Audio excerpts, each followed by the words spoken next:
It's going to be all sorts of fun. Dream, Fever, 7:30 tonight. We'll have a full recap for you at 11. But before that, at 6 o'clock, we're going to go one-on-one with GM and COO Amber Cox, the architect of the Fever, making the playoffs. Like I said, despite all the injuries, all the adversity that this year has brought, very, very impressive to put themselves in position to have a chance here in the WNBA playoffs. So be sure to stay tuned at 6. We'll be back with you live here at Gainbridge Fieldhouse.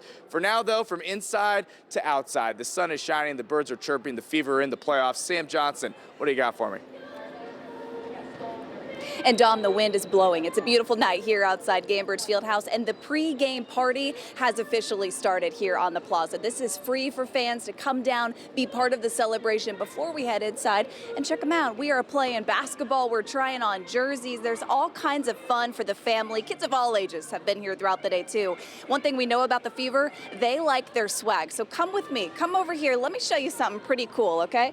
We know the swag. The Fever have good stuff, but check this out. This is the official game night special. This is the WNBA Playoffs T-shirt 2025. Usually it's $40. Tonight you can get it for $20. That's a deal. Come on down, but do me a favor. If you're going to the game tonight, don't wear a black shirt. No, wear a red one. And here's why. Take a look at this video. Dom had the best seat in the house. It's a red out tonight inside Gainbridge Fieldhouse. 18,000 of those shirts, by the way. It took them about an hour to set that up inside the Fieldhouse earlier this afternoon. They read, "Now you know," which has been the team's motto all year long. Tonight, though, is about the players. It's about the coaches. It's about the fans who have waited 9 years to host a WNBA playoff game in Indianapolis. I'm hopeful to make it to the second round, so hopefully I'll win tonight, and then we can watch them play, the third round and win that one and continue on. Fever needs to play their game and not let Atlanta play Atlanta's game, because when Fever's playing, they're good. Being here, being able to witness it is just cool, no matter who's playing and no matter if Caitlin's in or out. Yeah, no matter who's playing, right? We know the Indiana Fever roster is talented, and we're excited to watch them tonight take on the Atlanta Dream, round 1, game 2. Here's another look at the party happening outside. And here's the deal. If you want to come down and catch this action for yourself, you still can. I was checking ticket prices just a few minutes ago, and there are still tickets available for less than $10. So come on down and join us here at the pregame party. We'll be here rocking until about 7 o'clock. They're going to start live music coming up at 5:30. Doors open at 6 for that 7:30 tip-off. So stay with us here on 13 News. We're going to mingle down, talk to some more fans, and we'll see you back here at 6. Sounds great. Thanks so much, Sam. And if you happen to be headed down to the game, it's at 7:30, or maybe you want to watch on TV. A couple things about tonight. Country music star Winona Judd is going to be performing the national anthem. She's a 5-time Grammy Award winner, and she happens to be a big-time Fever fan. And the team even got to meet her before the game in Chicago back in July. How fun. And Judd is not the only performer who will be in house tonight. DJ Cool will be providing the halftime entertainment. So what is that Fever forecast looking like? Let's get on over to our Angela Buckman, who's looking great in her red. You guys got your Fever red all ready for the big game tonight. Yeah, and I guess I'm guessing on some television sets you're red too. So I had problems with I started with red, but this is where I ended. It's close enough. Okay, you complete us. It's a color Trying scheme. to match your lipstick. It's a scheme. There we go. Hey, we're all rooting for the Fever tonight. It is a must-win at Gainbridge Fieldhouse. Temperatures for the fans this evening in the mid-80s as everyone heads home. In the 70s, nothing weather-wise to slow you down. That is a 7:30 tip this evening. Temperatures right now in the 80s. We have 85 in Indianapolis and Shelbyville, 87 Bloomington, 86 Columbus, 84 in Lafayette and Kokomo. Air quality, we talked about this yesterday, becoming an issue across the southern part of the state. Moderate to, at times, getting close to that unhealthy for sensitive groups. They have expanded the air quality alert for tomorrow, including a good part of central Indiana, because we may see that air quality worsen for areas across the central part of the state. So that's the only weather issue as we look ahead to tomorrow. It's going to be warm again, highs near 90. All right, thanks so much, Angela. Now to the courtroom today. A Marion County judge denied a reduced bond for a father charged with neglect. His 2-year-old daughter shot and killed herself with his gun. Our Rich Nye had his camera in the courtroom and talked to the mom, her family is saying that her family is so torn apart. 23-year-old Leonte Anderson asked the judge to reduce his bond to $8,000. Anderson is charged with neglect of a dependent resulting in death. Court records say his 2-year-old daughter, Harmony Anderson, found her father's gun on top of a shoe rack and was shot and killed July 11th in their home on Ralston Avenue. Anderson was not charged until last month.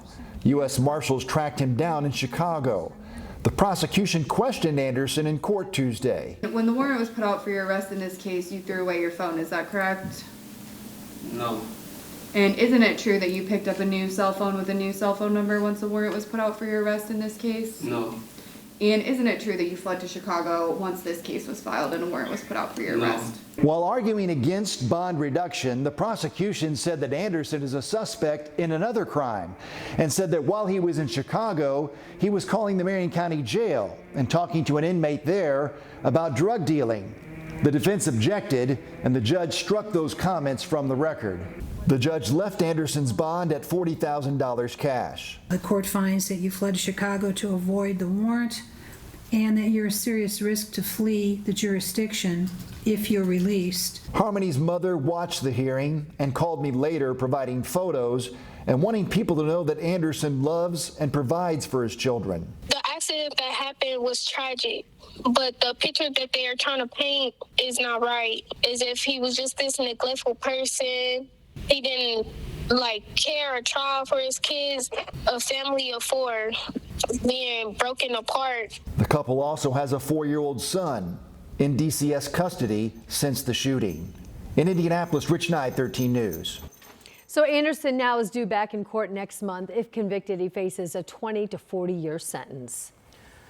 Tonight, a teenager is under arrest in a deadly shooting on the south side of Indy earlier this summer. Metro Police say it all happened near US 31 and Stop 11 Road at the end of July.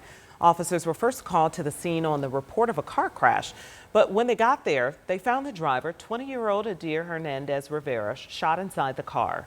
Since then, detectives identified a 16-year-old suspect as the suspect, 16-year-old as a suspect. Officers arrested the teen in Carmel yesterday. And affordable housing options are a must for many people with the rising cost of really nearly everything. And that's why there's now a new low-income apartment complex open. It's near Fall Creek and Keystone. Matthew Foltz stopped by today to learn more about some of these new units available. Welcome to 46 Flats Apartments near the intersection of 46th and Keystone Avenue.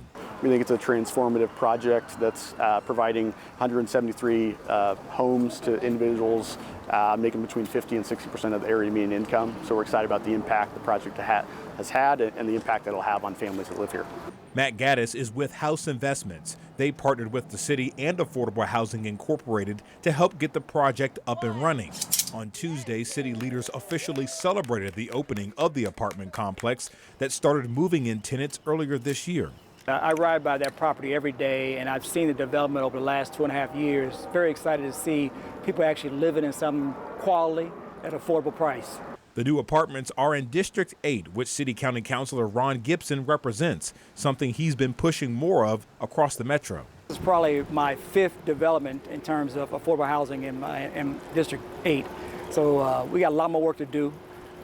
We want to make sure everybody has a quality place to live. While the flats come with a fresh facelift and affordability for this part of town, some residents tell me off camera crime is near and they're looking to leave. In fact, while we were out filming, 2 IMPD officers showed up to the property responding to some sort of disturbance, something Gibson acknowledges is around the city, but still will be dealt with. But if there's any chance that things go wrong, then we'll engage law enforcement to make sure that those doing wrong will be handled. Despite some bad actors, most residents I spoke with say they love these new apartments, and it's something Gibson is hopeful to see more of in the near future. You may have been able to afford last year. You may not be able to afford this year based on all the inflation across the board. So to help people to meet their needs, I think we've got to make sure we're trying to attract and retain more quality affordable housing. Reporting on Indy's Northeast Side, I'm Matthew Foltz, 13 News.